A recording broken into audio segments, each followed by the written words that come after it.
Okay, so my apologies for that. The paper that I was looking for was under my desk. I could have finished it. I know I could have, but I've just been prone to make silly mistakes. So I wanted to also make sure if there's any notes I wanted to tell you. So, all right, so let's finish where we left off. So again, the goal is to try to figure out what C sub 1 and C sub 2 are. And now we made our way through using the eigenvalues. And we're now going to move from eigenvalues to figuring out what the actual constants, the C sub 1 and C sub 2 are. So let's go ahead and multiply. So if I multiply this out, I would have 2 C sub 1 minus C sub 2. Then I would have 2 C sub 1 minus C sub 2. And that's still equal to 0, right? And so just 2 times C sub 1, negative 1 times C sub 2, 2 times C sub 1, negative 1 times C sub 2. All right.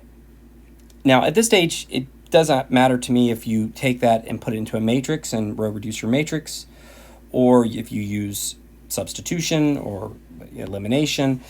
Either way, you're going to find out that basically C sub 2 is just equal to 2 C sub 1s. Okay, so this is the relationship here. And now all that you need to do at this stage is simply pick, so now that you know the relationship between them, is just pick a value for C sub 1. Right? If you REF this matrix, you would see this as well. So you would, if we pick a value for C sub 1, so let's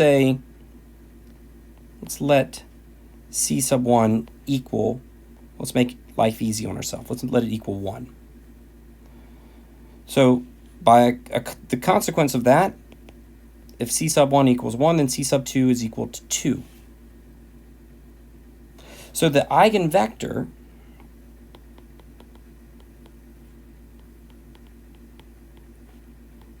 in this case would be C sub 1, C sub 2.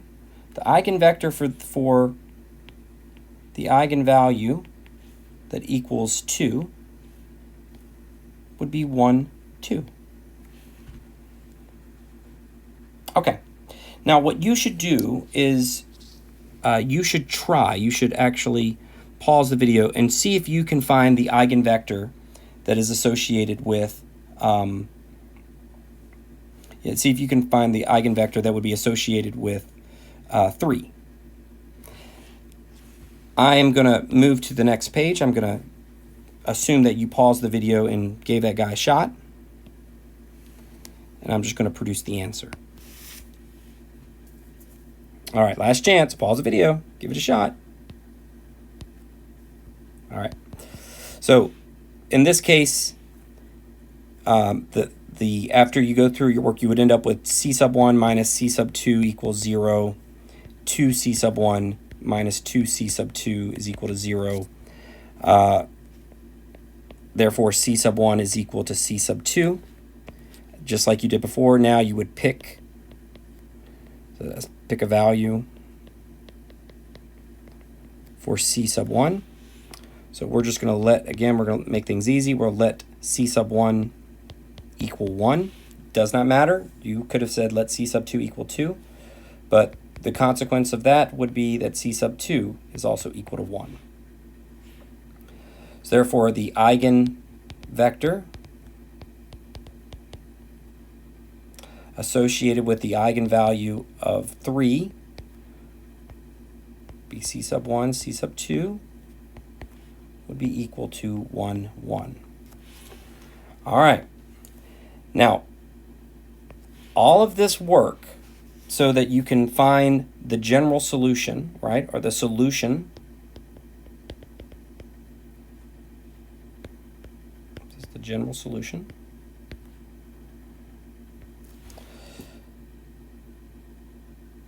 to that differential equation. So remember that the general solutions take on the form c sub 1 e to the lambda sub 1 t plus c sub 2 e to the lambda sub 2 t.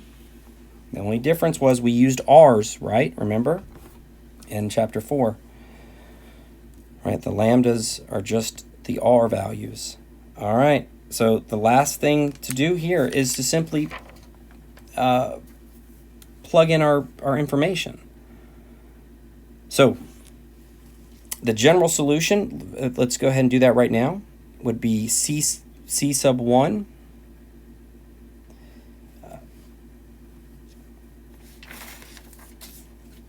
well, let me actually adjust what I said here. What I wanted to show you in my haste was that the forms that we used in chapter 4 looked like this. What I said was correct in the sense that this was the form of the solution, but I want to show you the general form for our solutions now. So x of t, let me use a different color. So this is going to be our new general solution.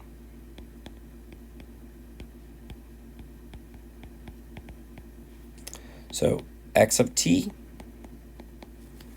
is going to be equal to c sub 1 e to the lambda sub 1 t multiplied by the vector c sub 1, c sub 2 plus c sub 2 e to the lambda sub 2 t, again multiplied by that eigenvector c sub 1, c sub 2. So let's go ahead and plug in the information that we have found. So what we found was lambda sub 1 was equal to 2, and that had a corresponding eigenvector of 1, 2. And we also found that lambda sub 2 was equal to 3, and that had a corresponding eigenvector of 1, 1. So I'm just going to be substituting.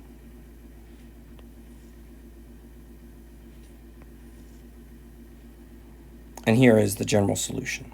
X of t is equal to c sub 1 e to the 2t multiplied by 1, 2 plus c sub 2 e to the 3t multiplied by 1, 1. All right, that's the general solution. If you, to go any farther with this problem, we would need more information, right? We would need an initial value to go any farther here. So we're going to go ahead and conclude, and that gives you, with a series of videos, that gives you a pretty good idea of how to do general solutions and how to think about linear dependence, independence, how to think about general solutions for homogeneous problems, and more or less just a refresher of the general structure.